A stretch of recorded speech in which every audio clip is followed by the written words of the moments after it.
18টি জেলার 30টা উপজেলায় আমরা আমাদের ভ্যাকসিন কার্যক্রম শুরু করেছি, যেটার আউটকাম এখন পাচ্ছি জিরো।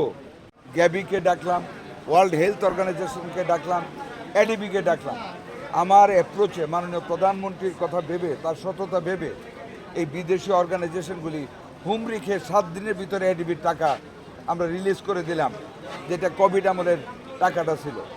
এবং আমাদের ভ্যাকসিনটা আসতে 1 মাস টাইম নিত। 1 মাস যদি ভ্যাকসিন না দেয় আমাদের ডেথ অনেক বেড়ে যাবে, অনেক আক্রমণ পাবে। সেই কারণে গ্যাবির কাছে একটা হিউজ স্টক ছিল ভ্যাকসিন। গ্যাবির কাছ থেকে দাঁড় আনলাম উইথ দ্য কন্ডিশন আবার ইউনিসেফের মালটা পোস্টে তোমাকে দিয়ে দিব।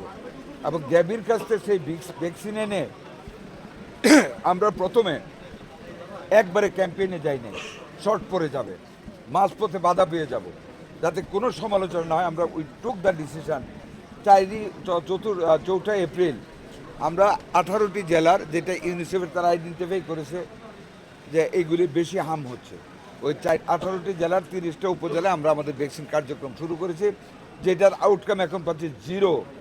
আমাদের এখন হামের আক্রমণ ওই 30টা জেলায় উপজেলায়। 12 তারিখ থেকে আমরা 4টে বৃহৎ সিটি কর্পোরেশনে শুরু করেছি, Mymensingh, Barishal, Dhaka city north, Dhaka city south.